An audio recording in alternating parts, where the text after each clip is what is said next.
Since 1941, more than 2.5 million fans have heeded the advice of Harry Carey and have clicked the turnstiles to see the stars of tomorrow. Over 100 Jamestown players have graduated to the big show, with Nellie Fox being the only one to go from Jamestown to Cooperstown. What was the backdrop which permitted this jewel to be built in Jamestown, New York?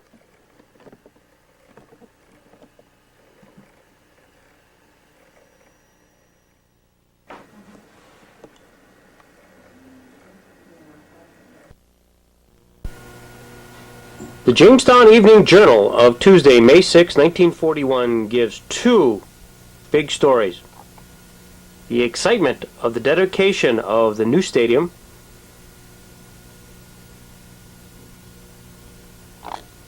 and the ever-present war which is occurring over in Europe, which to date America has been able to keep out of. The headlines are interspersed between baseball and German and Nazi invasion. Such were the winds of war which were circulating in the early 1941. Jamestown entered professional baseball in the new era in 1939. They played in Cell Run and had an awful season. After the season, the Pirates left and went to Lockport. Jamestown was without a team. Midway through 1940, Harry Bisgeier, owner of the Niagara Falls team, agreed to transfer to Jamestown and finish the season in Allen Park. And the reason he came was because of the promise of the construction of a new stadium.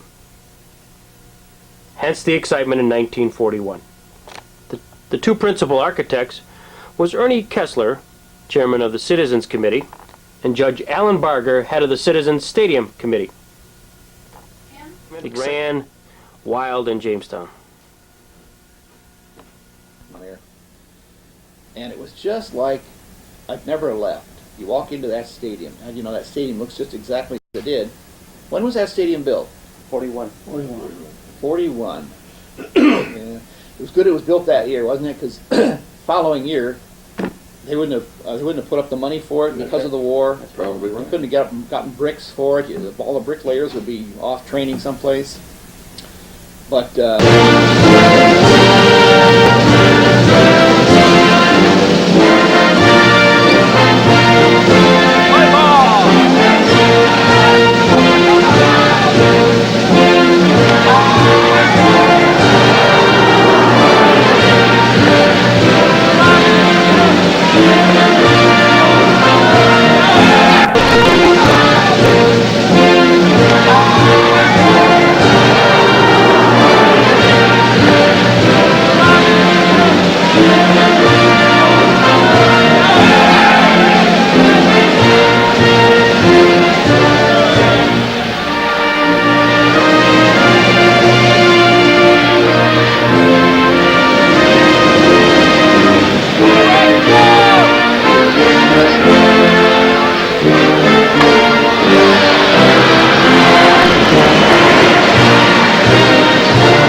between 1940 and 1950, penicillin was introduced, and the atom was split.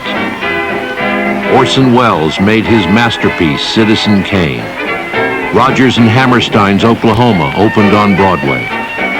And Franklin D. Roosevelt was elected president a third time and a fourth. Overshadowing everything was a world war that would cost more than 55 million lives.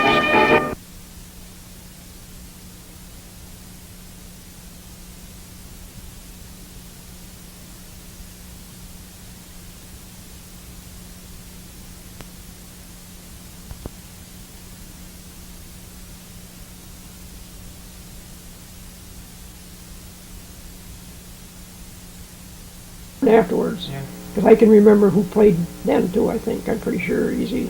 We need to hear it. Pollock, catcher. The first baseman was Heller. And the second baseman was Levy. Shortstop was O'Neill. Third baseman, I think, was, no, Coswell was the next year, I think. Or maybe he was third baseman, because he went up with Buffalo the next year. And there was Johnny Newman, and there was the center fielder, I can't hardly remember. I know Lurchin played the next year. He was real good. I always liked him. And there was Rapp, he looked like Andy Gump, Lynn Benson was right. The first game at the stadium was held in 1941, and Jamestown played Batavia and lost the game 9-2, with Johnny O'Neill being its starting shortstop. Johnny O'Neill was born on April 19th, 1920, in Shelbyana, Kentucky. He attended the University of Kentucky at Lexington and played baseball there. In 1939, John broke into organized ball with Tallahassee, Florida, which was in the Georgia-Florida League, where he was signed to a contract by Jimmy Hamilton, scout for the Buffalo Bisons. After 2 weeks, he was shipped to Greenville, Tennessee, of the Appalachian League, that club having a working agreement with Buffalo. 1940 saw John at spring training with Buffalo at Fort Pierce, Florida. He was sent to Winston-Salem in the Piedmont League and finished the season batting .265 while at Bristol in the same Appalachian League. Then came 1941. Why Jamestown? Buffalo had a working reputation. I belonged to them more or less. I think maybe they might have bought me for a bottle of pop or something. But anyway, this was probably the best thing that ever happened to me, was to come up here, because I reached a point then, I was 19, and I reached a point where I had a pretty good idea of what the game was about, and I played under a good man, Greg Malevy. He was a good manager. He ran a good ball club, but he didn't take you by the hand, lead you around. He give you some rope, let you do your own thing. About opening night, John, what was the crowd like? Standing room crowd just about every night anyway. We down at Gretchen's eating supper. Go down to the ballpark about 5:30. I haven't heard that word in years, John. Down and we'd go to the ballpark and be down about 5:30, about 2 hours before game time. They'd be in line up clear out to the street, waiting to get in, buy tickets. What team did you have 1941, John? Great players, gee whiz, Earl Rapp, John Newman, and Frank Carswell. You just go right down, they were all stars, but every one of them guys could play. All right, tell us about some of these guys. Levy is Rapp, Bill Hart, Frankie Heller, good left-hander. Everybody hit a ton except me and Pollock. The club was probably one of the best athletes I ever played with, a guy named Pete Angel. And he went to a war. I never heard from him anymore. Never heard anything about him. Nobody ever. He wasn't a very communicative type of fellow anyway. And he come from over in Hastings on the Hudson, over near New York City. And here's the good-looking Pete Angel. What about Dwayne Schaefer, John? Was a big curveball pitcher.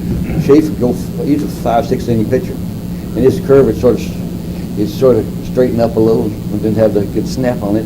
And Greg would get him out there and send him stand out there. And he'd stand there. School was out. The game was over. Tell us about Big Dick Schmidt. Big Dick Schmidt could throw as well as anybody, any of his big league pitchers, but he never could get the ball over the plate, and he never had the good breaking ball either. Never had a good curve. He had a good live fastball. He came in and pitched the game for us down there in Virginia in spring training. He'd been in spring training in Buffalo, come up with us. He used to score in pretty good shape. Why? I think he pitched like 3 innings. He struck out 8 in 3 innings. I mean, there wasn't no contest. You got your first baseman, Frankie Heller. He was a character. big German for New Zealand. He wanted to hit every time, and he never was out. He swore at the umpire, he never was out. He'd be out halfway to first base, he never was out. And Johnny Newman. Johnny Newman was the best right-hand hitter I ever saw. Including your major league? Yes, sir. He could hit anywhere. He'd hit the dead hour midnight with the lights out, and hit line drive, and had that good power. But he just let his body get out of shape, you know. And I remember Greg telling him, said, John, he hit 3 down there one night, I think. He said, John, if you get yourself in shape, I'll put you in the big leagues. But he was the best right-hand hitter I ever played with. He could have played Major League Baseball. Oh, Did he play Major League Ball? no, he belonged to the Red Sox. He went to spring training with them, and in spring training he broke his leg, and after that he get ballooned off. And what a nice fellow he was on the ball club. He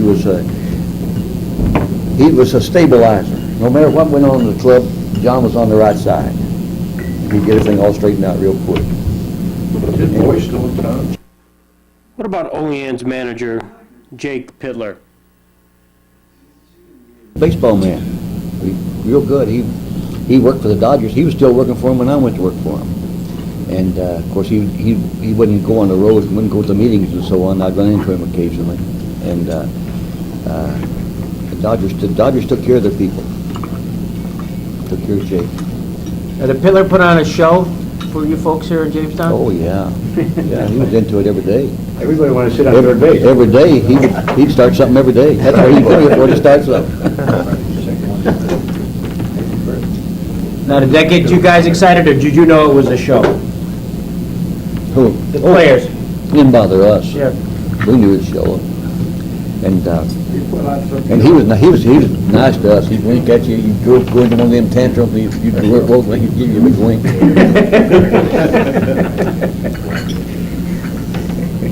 Jake was probably as good a baseball man as you could imagine. I mean, about developing ball players, teaching them the proper way to do things, and the personality. And he's had a real good father complex about him. He just all the ball players loved him all the way through. If I had a ball club, that's the kind of managers I'd have. People like Jake. Those people like that do so many things that you never forget. I remember one night Noonan hit 3 home runs that night, and Pollock hit one. Not the one he hit all year. And I thought people were going to go crazy. In the 1991 Jamestown Expos file, Johnny O'Neill remembered, we used to get up at 11 a.m., eat breakfast, hang around the humidor, eat lunch at Gretchen's kitchen, go to the park around 5 o'clock. The crowd would already be forming at the road. Then we'd beat the crap out of somebody. Earl Rapp, Carswell, and myself made the major leagues. But Pete Angel, a pitcher, was our best athlete. He could hit and play the outfield. Johnny Newman was the best power hitter I ever played with. He hit the highest, most towering homers you would ever see. It was fun in 1941. Oh, it's so much better to play on a good club. The club is more. So much better. You play on a club that goes out there and gets the brains beat in every day. You hate to go to the ballpark. I was told that one time. You hate to go to the ballpark. How'd the nickname Tip come about? At sports writer for the Morning Sun. Wake Forsyth. No, before him. Before him. The Irish guy. The guy they wouldn't drink. Well, Murray. Actually, there's an ex-big leaguer named Tip O'Neill, I think. Steve O'Neill. No, there's somebody back before that. Oh, really? Oh, yeah. Played with the old St. Louis Browns or somebody. Johnny, your 1941 team struggled until Independence Day. But fortunately, you were only 4 games out at that time. Then your team caught fire. Manager Malivi, who also was your second baseman, led the team to quite a finish. You outscored your opponents 706 to 512 runs during that year, and you went on a tear and were virtually unstoppable in August. At one point, you won 15 of 16 games. What turned it around for you? I turned our ball club around here when we got Earl Rapp when I was here. We were staggering along, wasn't doing nothing. We got Rapp. And did Carswell, how many games did Carswell play that year? Was he there all year?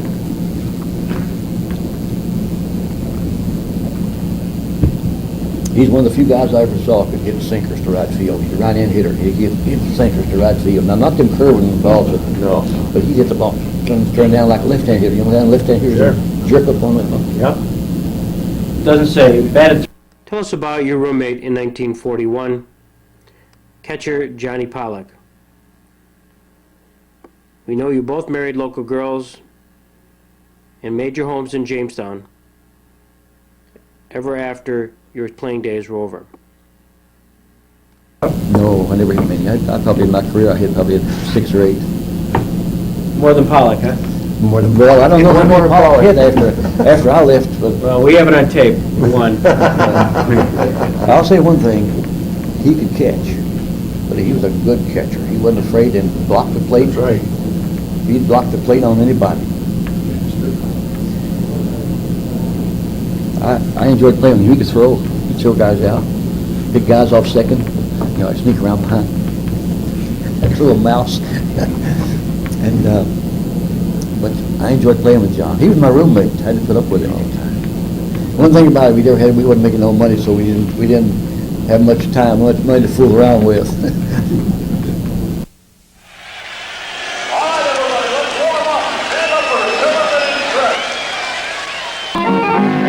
Take me out to the ball game.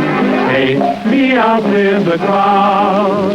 Buy me some peanuts and Cracker Jack. I don't care if I never get back. Let me root for the home team. If they don't win, it's a shame. For it's 1, 2, 3 strikes, you're out at the old ball game. Pennant and just narrowly losing the Governor's Cup championship, Harry Bisgeier and the 1941 Falcons look forward with a great deal of excitement towards 1942. They had attendance of 121,000 people in 1941, which set all-time records in the minor leagues.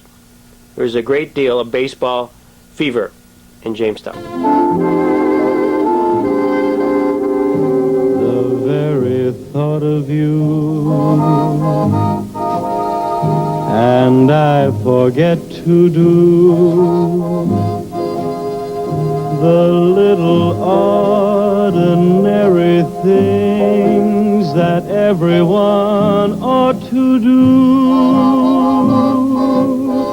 I'm living in a kind of daydream. I'm happy as a king, and foolish though it may seem, to me that's everything, the mere idea of you.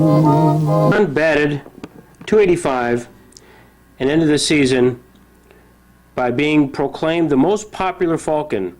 Here he is shown with his parents, Mr. and Mrs. J.P. O'Neill, together with Mr. C.E. Bradley of Bradley's Jewelry Store, who donated the watch for the benefit of Johnny.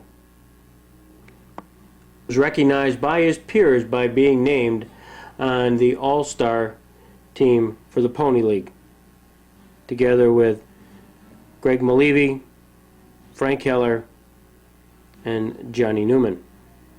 The biggest event, the most memorable thing that ever happened in baseball? I never had many, except winning pennants. And every time you win a pennant, you feel like you're 10 feet tall and get through the season without getting hurt. I guess every day was a big event for me. You know, they're talking about players getting up for a game. I got news for you. I had to get up every day. That's right. Because they were looking for a 6 foot tall, 175-pound shortstop every day, and I'm 5'8" and 135. And it was every day for me. I had to get up. I had to stay up. And you looked in the locker room every night, right, before you went home? I never went to spring training in my life. They had 4 or 5 shortstops there. They were big, good-looking kids. I always played. The season opened, I was a shortstop. Tell us a story about the barnstormer, Johnny Price. Are you still out there playing ball? He wasn't playing ball then, but he came through every year and put his show on. Yeah. I got to be pretty friendly with But him. who did he play for out there? Because I seen him, I was in the Navy He out was, there. I think he was with Oakland, wasn't he? Did he play some Well, with I saw Oakland? the Hollywood Stars play, but somebody, but he must have been on the other team. But he put on an act then, in between games, a doubleheader. Yeah. And I'll never forget it because this guy never heard of him, and then eventually he became a star in baseball with his comedy act. He had one of He them was a ball player. He had one of them air guns that shoot baseballs. And he'd shoot them things up in the air, and then guys try to catch it. Why, hell, that's a good way to get killed, buddy. You know how fast that ball's traveling? Your head goes up there, it looks like a PJ up there, way up there, and then you're picking up speed every all the way. Yeah, but that was one of the things he did, and he did a lot. Was he a fair ball player? I don't remember. Yeah, he wasn't bad. He wasn't bad. He wasn't the guy that win no pennants for you, but No. he was a steady guy. He'd play every day. He wouldn't hurt you. He'd catch the ball and throw it and hit one once in a while, but There was a guy who used to play. Johnny O'Neill would eventually have a 17-year playing career highlighted by a 1946 tour of duty with the Philadelphia Phillies, batting .268 that year, and spending 10 years in the famous Pacific Coast League with Seattle and the Hollywood Stars. This was a league which at the time, 1947 through 1953, was similar to a major league. Minor league was special. League had teams in cities like Los Angeles and San Francisco. In many ways, it was the equivalent of the majors. Infielder Dario Lodigiani. There was a lot of ball players in those days that were playing in the Coast League that could have still played in the major leagues. And there were some of the ball players that were playing in the Coast League were making anywhere from $10,000 to $15,000 to $20,000 a year. So to play up there in the big leagues and wondering, fighting every day whether you got a job or not, you come out here in the Coast League and you knew it. And more secure and the pay was good. Outfielder Gus. More money than big leagues. In fact, when I went to the big leagues, they asked me to take a cut. Why should I go to the big for $5,000 when $8,000? While the Coast League treated its players well, for most, the decision of whether or not to leave wasn't a difficult one to make. After all, it killed the leagues. After John's playing days were over, he was a general manager of Montgomery, Alabama.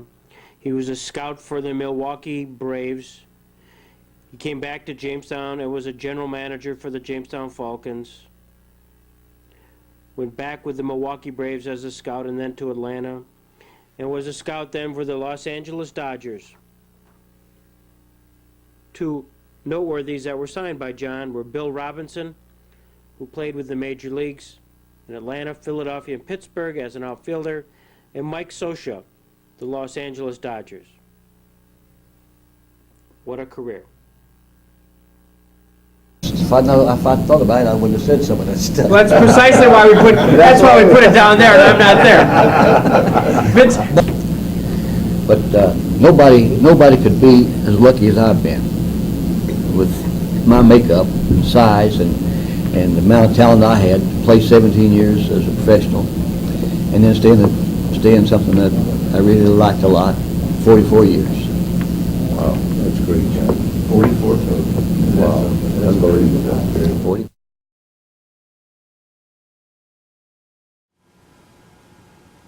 Your first introduction to Jamestown was really 1941, right? Coming here on the station wagon, we went to the YMCA, Mm-hmm. and stayed there a couple of nights and found a place to stay. Yeah.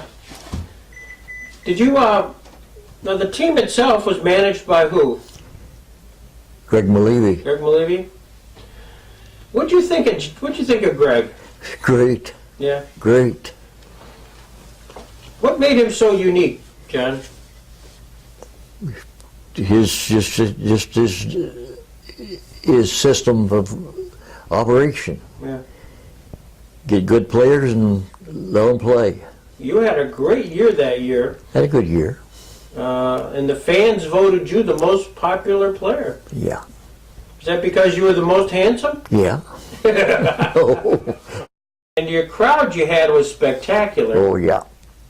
Every night down there, you'd go down there at 5:30 to take pre-game practice, and you have to wade through the lines to get there at the ballpark. Yeah. There's some movies in color of that first year, of which you're a part of it, with again Johnny Newman and, as you said, Frankie Carswell, and Johnny Pollock was your catcher. Yeah, good catcher, good player, good guy on the club. Well liked, never didn't cause no trouble.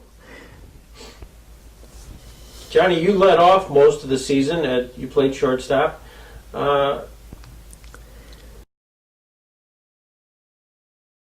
We had some big, strong guys.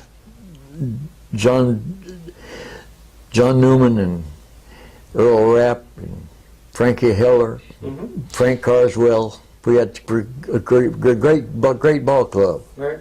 Hell, I don't remember when we got beat. We didn't get beat much. No. And you. No. Good. Just go to the ballpark and stay out of the way. Don't get run over by the pros. I don't believe that. Oh man, well, you'd have to play on that ball club. You couldn't believe it. Yeah. We didn't have the best pitching in the world, but if we'd had a little bit of pitching, we never would have got beat. Right, right. Well, you're a big fun guy, of course, who had a real reputation was Johnny Newman. What kind of guy was Johnny? You know, he was tremendous. Yeah. Anyway, he never had a bad disposition. Right. Never was mad. Because he's having one of them kind of years every time he walk up there. He'd knock one up on the hill. Or strike out. And I know that John, he played left field? Yeah. What kind of fielder was he? Good hands. Good hands? He didn't cover much ground, but he didn't. But he had a good hand, good pair of hands. Yeah. He'd catch anything he could get his mitts on. Right.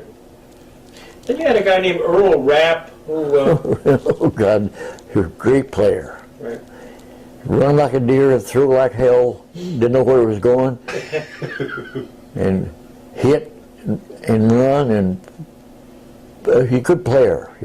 I played several years against him in the Coast League, and he was with Oakland and some of those clubs, and he was a good player, still a good player, a real good player.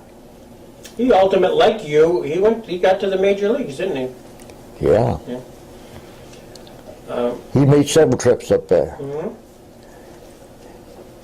I don't know why they didn't like him. I thought he was a great player. He could run, and he could throw, and he could catch the ball and hit with power. What the hell you didn't want? Mm-hmm. What about Frankie Carswell? What do you recall of Frank Carswell? Just as good a third baseman as you want to have on the club. Mm-hmm. Big bat, big strong kid. Got along good with people, educated.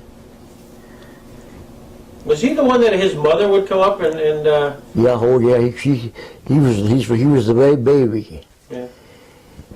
she had to come see her baby. Did you guys rib him a little bit? Oh, all the time, every day we give it to him. But Pollock, that son of a bitch, he never forgot anything like that. He kept bringing it up all the time. Now Johnny had played. He was a little bit older than you guys were. Yeah. Oh yeah. Yeah. And your pitcher staff, who were some of the guys that were your pitchers? The best player on the ball club, all around baseball player, is Pete Angel. Pete Angel, right? And then we had Belash and Schmidt, Schaefer. All right. Just Was Frank Smirker on the team? Smirk was a good pitcher. He won the big games for us all the time. And you had Stan Rogala. Relief. Great to just come in and strike guys out. Little guy my size. Just come in, throw bullets. You guys didn't carry a big squad, did you? How many people were in it? Well, there's about 14, 15. Yeah, it's amazing. And how would you travel from... 2 station wagons. 2 station wagons? Heller drove our wagon, and Malevy drove the other one. Well, one time, Schaefer sat in somebody's seat in Carswell, I believe. And Carswell, you're getting fooled with Carswell. And he jumped on, just about jumped on Schaefer about it. And Schaefer's a good old boy. He's a hillbilly like me. He didn't want no trouble. Hell, he was going good. He'd go out and pitch 4 or 5 innings, and Rogala would come in and relieve him. The game was over. Well, Jamestown's been nice to me. Yeah. Give me a good woman for a wife. Yeah. Fine daughter.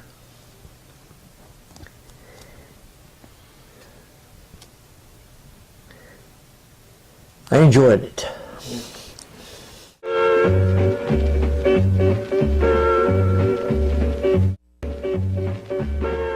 Tell you about my hometown. It's a year-round land of vacation, and nearby on the lakes the Chautauqua Institution. Jamestown,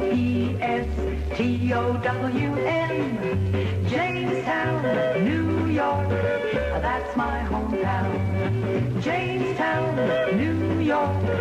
That's my hometown. With our industry, our lakes and parks, it's great for work and play. We have the best of radio in WXYJ. Falconer and Bemis Point and Lakewood are all nearby. Jamestown, New York, that's my hometown. Jamestown, New York, that's my hometown.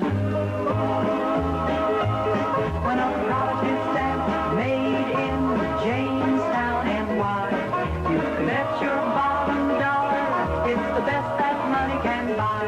I recommend it for a lifetime or just a day. Jamestown, New York, that's my hometown. Jamestown, New York, that's my hometown.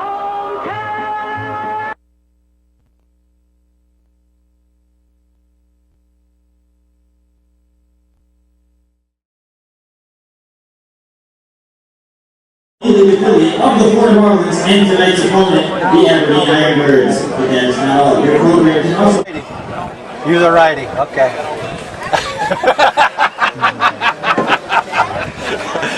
This is great. And a good one, too. Yeah. Your daddy played left field, right? Yeah, I'm from Georgetown. I was always just expecting somebody hit a pop fly and he'd run over me. He'd run over. I watched him, he was careful. He was Russ, he wants to be sure to say hi to you. Was he a lefty or a righty? He was a righty. Okay.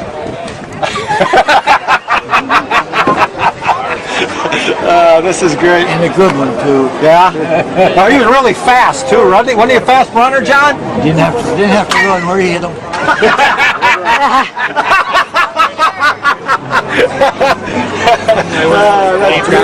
Here's the guy you've been looking for. Here, let me get out. He wanted to be sure to see it, Russ. I got something you need to have. You could hit like your own man. You would never run. You could try. I was out there raking around the court. So that was pretty tough. Had bouncers. This is strong as big. This is as good as it gets right here.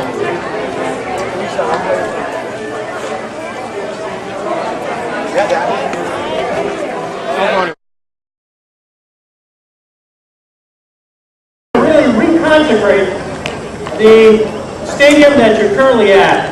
For it was in 1941 that this stadium was constructed to make sure that professional baseball was brought to Jamestown. My name is Greg Peterson, and on behalf of the Chautauqua Sports Hall of Fame, I welcome you to the 70th anniversary of Dietrich Park. Professional baseball started in Celeron in 1939, and then there was a gap that found us a mid-season 1940 Allen Park, and then here in this location 70 years ago. It's built and owned by the city of Jamestown. The facility was opened in May of 1941 and was called Municipal Stadium for over 2 decades. In 1963, our park became known as College Stadium in honor of Jamestown Community College, located just beyond the outfield fence. The stadium was renamed in August of 1997 as Russell E. Dietrich Jr. Park to honor Jamestown's Mr. Baseball. The first professional baseball team to call Municipal Stadium home in 1941 was the Jamestown Falcons. With us tonight is the last surviving member of that great championship Pony League team, Johnny O'Neill. A little bit about Johnny O'Neill.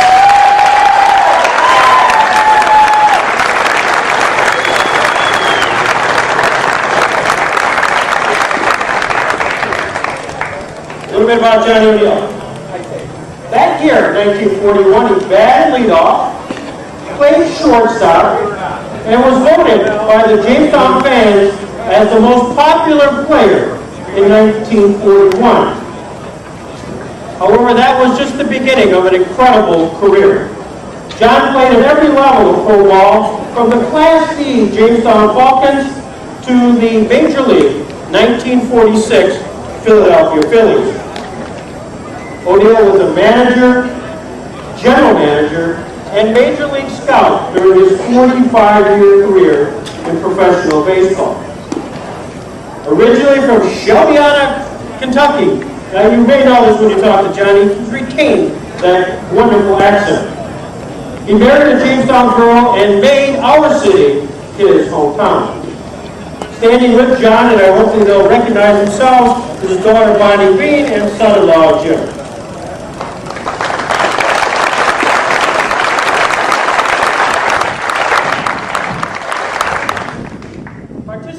Tonight's ceremony, in addition, the roommate for John O'Neill was the catcher, Johnny Pollock. And like his roomie, Pollock also married a local girl and made Jamestown his home. With us tonight, all the way from Maryland, is the son of the great ball player, Johnny Pollock, his son, John Pollock. Johnny?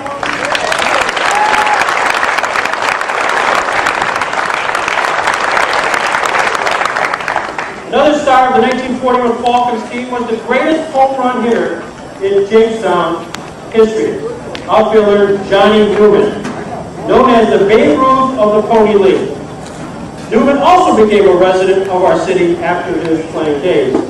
With us tonight is his son, Jeff Newman. Jeff?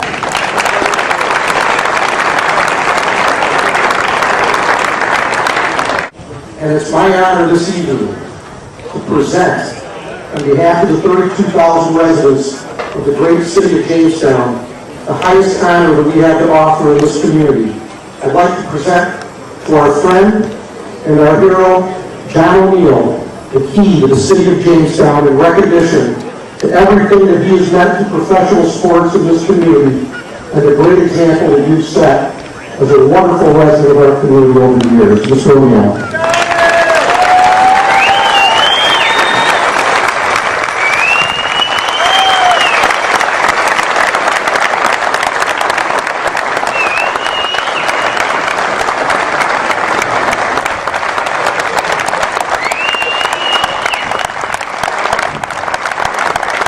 On behalf of the JCC Board of Trustees, Don Beal, one of our members is up there, and our administration, our faculty and staff, and the many students who have had such wonderful times here in this park. Happy 70th anniversary of Beecher Park, and thanks for being such a good neighbor. And congratulations to the Chautauqua Sports Hall of Fame and John O'Neill. With all due respect, I have no idea how to introduce this man, so I won't. Wes Beecher.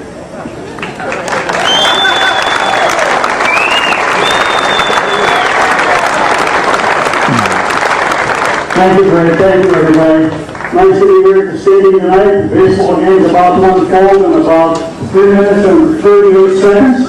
And it's nice. I remember playing here as a 9-year-old in an all-star game. I remember reading and hearing about Johnny O'Neill. So I, like many other kids on the playground, wanted to emulate John O'Neill. I wanted to be a shortstop. The guy said, well, you can't be a shortstop, you're left-handed. The guy behind him said, you can't be a shortstop because you're afraid of ground balls. I got the best out of it. I become a friend of John O'Neill. Johnny, God bless you and thank you. Thank you, Russ. And now for the highlight. First, before we have this ceremonial first pitch, I do want to introduce a man to my far left wearing the Falcons jersey, Randy Anderson. Randy Anderson is the Vice President of the Chautauqua Sports Hall of Fame, and he is the man who engineered this entire evening. And if it weren't up for Randy, this would not have happened. I just want to shout out to Randy. Now the first pitch. You ready for this? Johnny O'Neill. Catching will be John Colley. At bat will be Jeff Newman. And I hope Jeff decides not to swing.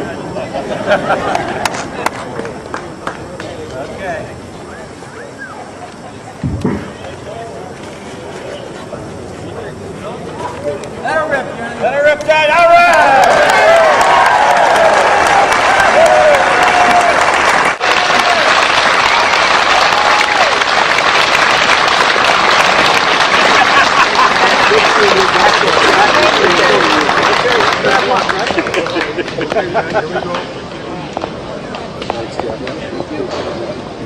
Thanks, Johnny.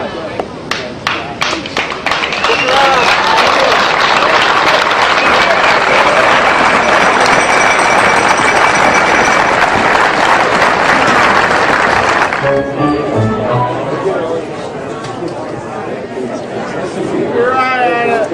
Come on, Barnes, hit it. He's going to give you a fastball. Right here,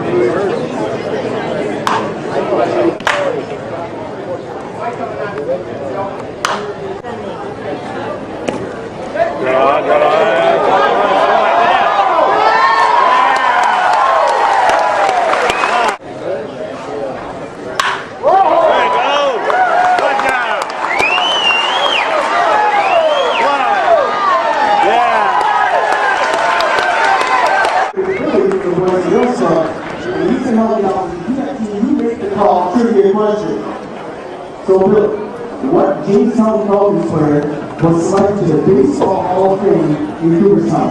Was it?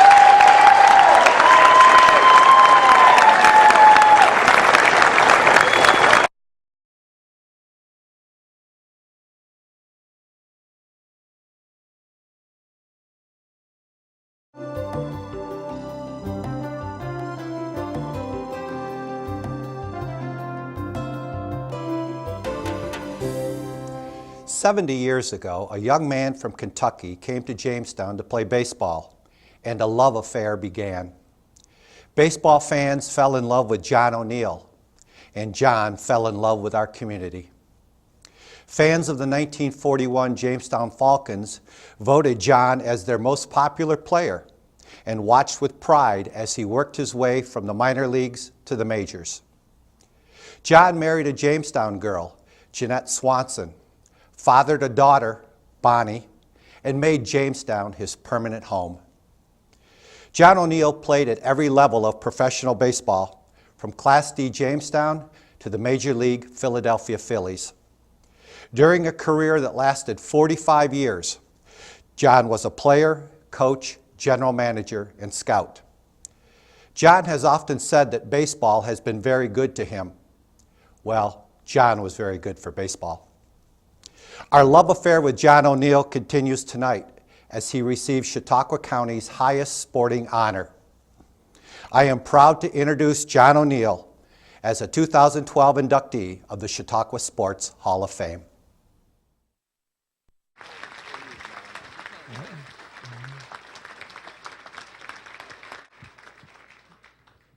On behalf of the Board of Directors, John O'Neill, you are now inducted into the Chautauqua Sports Hall of Fame.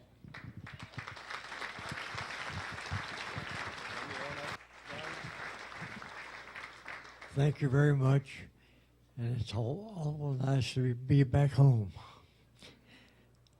This is a wonderful place to live. People don't appreciate what they got. They better dig a little deeper, because it's nice. People treat you good if you treat them good. I didn't have much ability. I was 142 pound, and I was on a good ball club carried by John Newman, Frank Heller, Earl Rapp, Frank Carswell, just on and on and on. They were all big, strong guys, and they were real kind to me. It was a long, long road.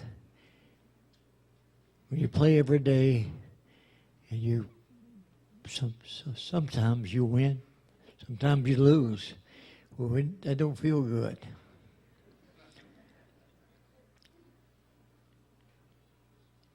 There's a big difference between Jamestown and Philadelphia. The pitching was the greatest.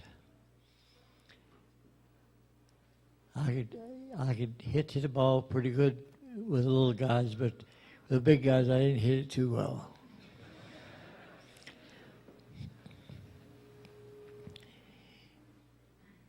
They throw hard and they make the ball move. Never get the ball out. You can reach. You go for it, but it's gone time you get there.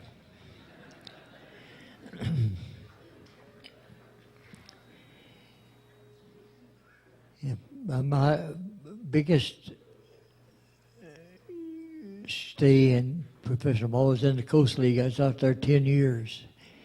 And it was a nice place to play ball. And it was hard. Long train rides from San Diego to Seattle. You think you're never going to get there, but you do. And you win or you lose. I played with some great players, and everybody was good to me. And I tried to play. I guess it's because I tried hard every day. And that's all you got to do in life. Try. Don't give up, and keep your nose on the grindstone. And be kind to people. They'll be kind to you. That's all I have to say. Thank you very much.